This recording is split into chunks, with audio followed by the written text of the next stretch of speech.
Professor Wormbog in Search for the Zipperump-a-Zoo by Mercer Mayer. How are you today, my friends? How are you today? I hope that you're okay, my friends.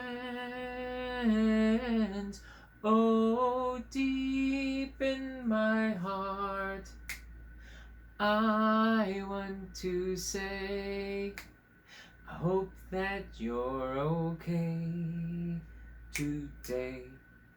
Hi, how are you doing? Would you say okay? I hope so. I'm feeling wonderful. And I'm reading one of Miss Jen's favorite books of all time. I'm also reading a book that Willa very explicitly asked me to read a very long time ago, and I'm finally getting around to it. This is also a book that both Ada and Una shared with me, along with Wilhelmina.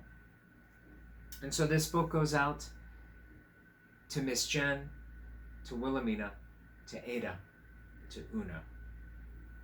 Those are four great humans right there. You know who else is a great human? Do you know? You. Absolutely you. I wonder if any of our friends want to say anything. Yeah, Perry. Yeah. Hey, Greg. What's up, Perry? This is one of my favorite books. Yeah, right? Because it has so many really cool and kind of interesting creatures. Yep. So, is there anything, do you want to point anything out? When you read the first part of the book. No, next page. I think it's very important that you read the names and show the pictures of each of the different creatures that he has. Why is that? Oh, they're just so creative and funny and silly. And I just want you to do that for everybody. All right, I'll do that for everybody. Thanks for letting me know. Sure. All right. Anybody else? Nope. Maybe later. Maybe Red Squirrel. Right, Red Squirrel? We'll have something to say later. And maybe Ms. Trich. We'll have something to say later. Why didn't you bring me out? I'm sorry, Red Squirrel. I'm really sorry. Yeah. All right.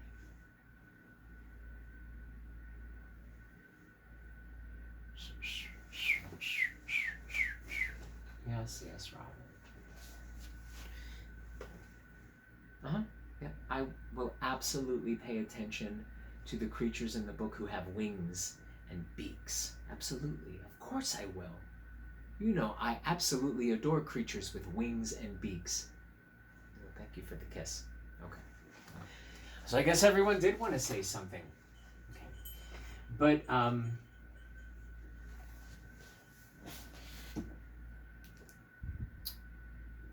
Perry the Platypus brings up an exceptional point.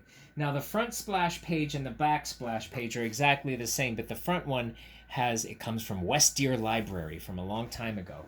So I'm going to show you that these illustrations are so beautiful and bright and silly and creative. It's so much, and you'll even find tiny creatures hidden in places, like sometimes in the tree. See? Right there. And then when you come over here, you see the professor, but then, there's a little guy right there. And then there's a very large creature over here. So there's so much going on every page. So let's see. Beyond the splash page, we have Professor Wormbog. And he apparently does not have a Zipperump-a-Zoo. Zipperump-a-Zoo. Zipperump-a-Zoo. Zipperump-a-Zoo. Zipperump-a-Zoo. Zipperump-a-Zoo. Zipperump-a-Zoo, my darling. Professor Wormbog collected beasties. Oh, so many beasties. See, I'll put my hand down here to show you. We have a beastie over here. We have a beastie here. And here we have, the name is Fido-le-Gump from somewhere else. Fido-le-Gump. And he's got his little tag, Fido, and he's having a potato. And of course, Professor Wormberg is, I'm going to sit in a way that feels comfortable to me, and so that we can still see. There we go. That works. You see, he always has his little friend here with him. He had every beast from A to Y, but his collection was incomplete. There was no Zipperump-a-Zoo in the place marked for Z. All right, Perry asked me to show you each of the creatures, some of which are quite funny and silly. All right, so first we have the Askin' For It. It's a very funny name. Then we have the Blow-Fat Glowfish. Oh, see, he has a lamp on top of his head. Then we have the Croony. I bet you that's the sound it makes. Croony. Then we have the Diddly-Dee. And apparently the first prize, Erg. And then we have the Fido-le-Gump, who we met. Oh, the Great Glurn. And we have a Heffalo. Oh, the next one's a fun name. That's called an Icky. Then we come down here, and we meet the Jerfus. Seems a bit angry. And then the Kerploppus. And then Little Laugh. Murgatroyd. Here's Norkley. Oliphant. Oh, that's similar to elephant, but he has wings. Hey, Robin, the Oliphant his ears appear to be almost like bat's wings. Ooh, here's the Peevish. Seems suspicious. And then the Quand. And then Professor Wormberg is covering the R. I don't know what your name is. Let's call him the Ribumbus. No, and then a creature is hiding the S with winged ears. We'll call that the Splifferidemphorus. Splifferidemphorus. The T is the Trollusk. Then we have the Useless. Oh, that's a sad name for a creature, a Useless. Then the Verikisser. See that Verikisser? That's very kissy lips. Then the Whizzle. I pronounce the H. Whizzle. It starts with a W. And then the Xenostewurst. And of course, the Yalapapus. That's a good one. Yalapapus. And then all around the fence, of course, various creatures. No Zipperump-a-Zoo. The Zipperump-a-Zoo had never been caught. Without further ado, Professor Wormbog decided to catch one.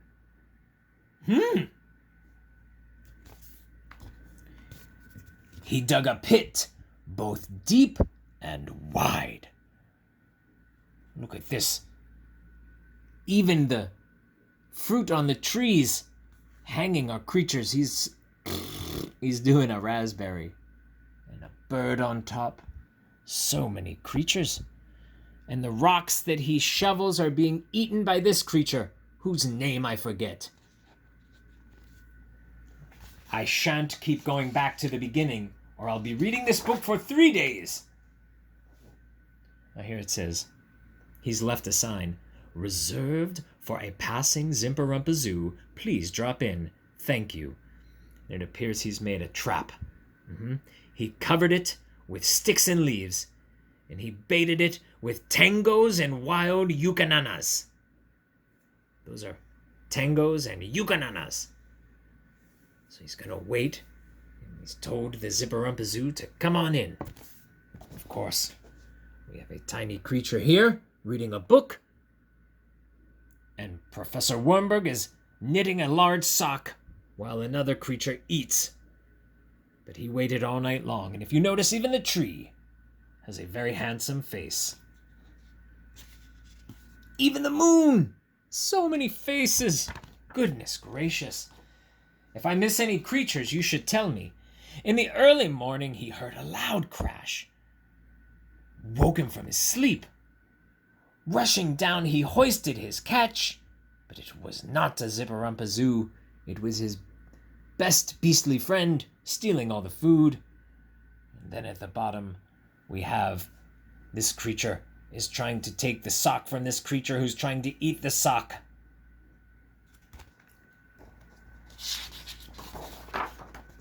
Ooh, perhaps a Zipperump-a-Zoo can be found in the sea, thought the professor. He baited his hook, apparently with a hat, and he set out on a motorboat. Now I'm going to slowly cross the screen and you can see all of the creatures and fun things.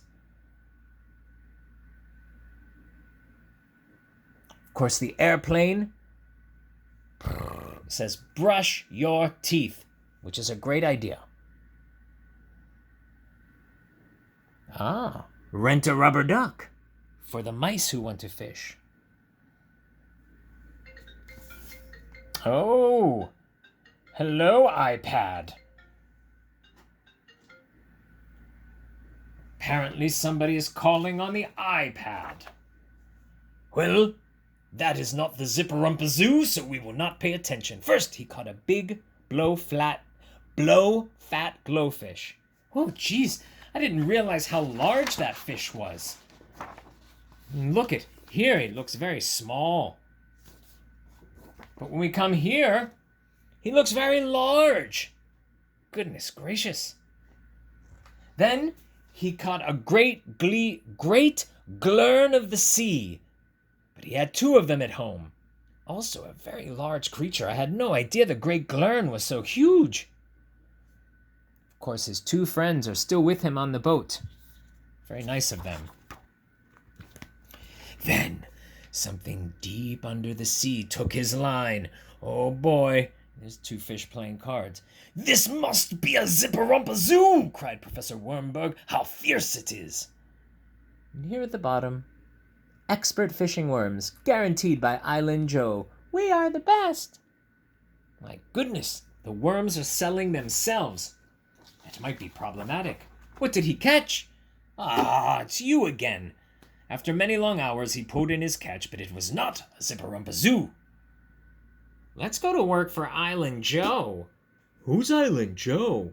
Oh, they're talking now. Well, perhaps Zipperump-a-Zoos fly through the air, thought Professor Wormbog. And he disguised himself as a feathered croony. Who's Island Joe? Please don't bother me now.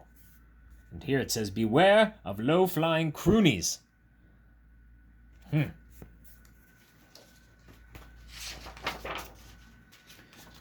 Dangling from a bunch of balloons in the sky, he rose rapidly. Oh, that says, be my Valentine. However, Isabella, queen of the croonies, took one look at the disguised professor and fell madly in love. Oh boy, there's Cupid. She is in love. He has tricked her. I hope he's okay. Oh no. She took him home to her nest to live happily ever after. Luckily for Professor Wormbog, a storm was brewing. The rain washed away the glue, and the wind blew away the feathers. One look at the professor without his feathers, and Isabella's heart was broken. Leave, she told him. Begone, depart. And you see all of the other creatures. Even up here, behind the towels, there's a creature.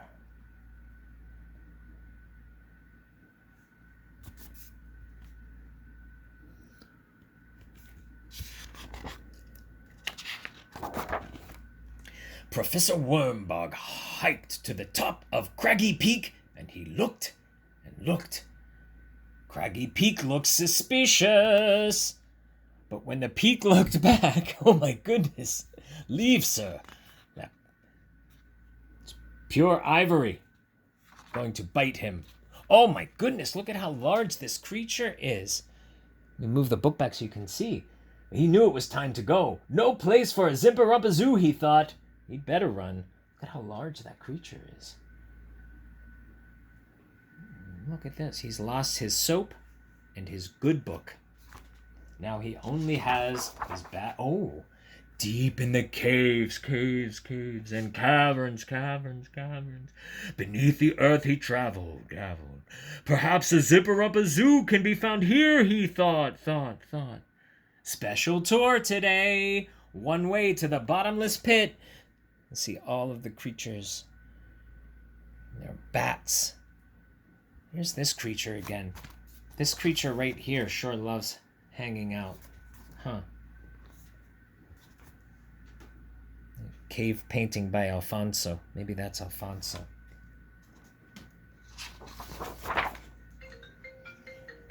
Oh, there it is again. He looked and looked, even in the blackest pit. And this says, while you are here, treat your ears to the fantabulous bottomless pit trio. But nothing of interest could be seen. No Zipperump-a-Zoo here either, he said. I quit. Oh, and the other friend is going down into the cave. Oh, here's another complex picture with a tree that looks like a thing. Quite disappointed. Professor Wormbog went home. Well, that's why it's such an interesting home. There's Old Kentucky home. There's Home Sweet Home. There's your home. There's my home. There's Hometown Hotel. Give us a try. All of those creatures. There he goes. There he goes.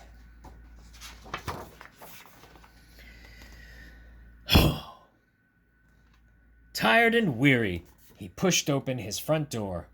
He took off his dusty clothes and he jumped in for a hot bath.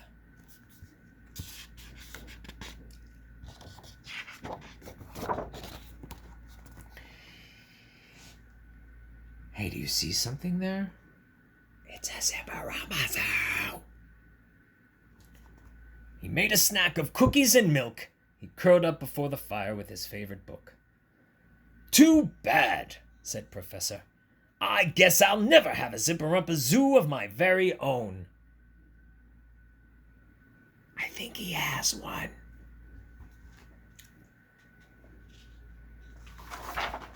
Ah! 1, 2, 3, 4, 5, 6, 7, 8, 9, 10, 11, 12? 12 Zipperump-a-Zoo. 13? Do you see any more? And there he is, sleeping. The only one that sees them, of course. The other guy quit. He really did, too, huh? The end. And 3 more! He thought he had no Zipperump-a-Zoos, and he has an entire house full of Zipperump-a-Zoos. Somebody sure wants to talk to Mr. Greg on the iPad, don't they? Wow. Do you know that noise when someone calls?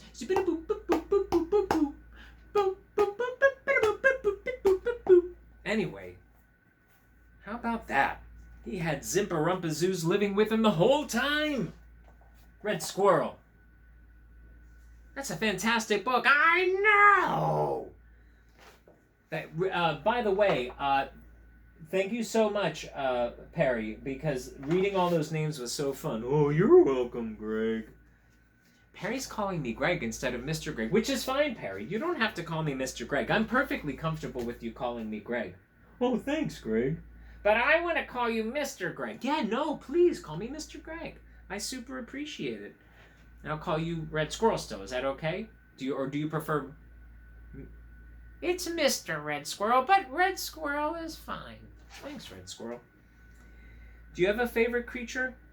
Yeah, I kind of like the Verakisser. Yeah, the Verakisser. She's here. Let me bring her over. You can point her out to everybody once I get her. I gotta get her in the. Yeah. Yeah, she's right there. Right up there. Yep. I like the Verakisser too. I kind of like the Oliphant. You too, Robin, the Oliphant? Yeah, the Oliphant. I'm going to set you down now, Red Squirrel, okay? Okay. The Oliphant was this guy here. All right, so I suppose that we'll see you tomorrow. I really appreciate you being here with us. Where did you get that accent? I don't know where I got that accent, but it just came out. It's a bit like Forrest Gump and a little bit like my grandmother who was from Georgia.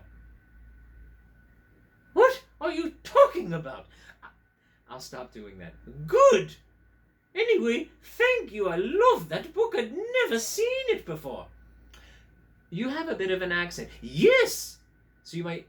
I think that Mercer Mayer is from the U.S., but you didn't... Or where are you from? Oh! I'm from England! Yeah, of course you're from England.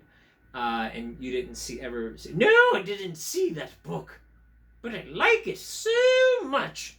Well, I'm glad you do. Thanks for popping in. Yes, thank you for having me. And you. All right. Get a little pet. Katie the puppy. Oh, I love this. I know you do. Loves getting this scratchy neck. So do you, huh? Yes! Okay, I'm going to put you down now. Okay. All right. All right, everybody. Bye. Mwah.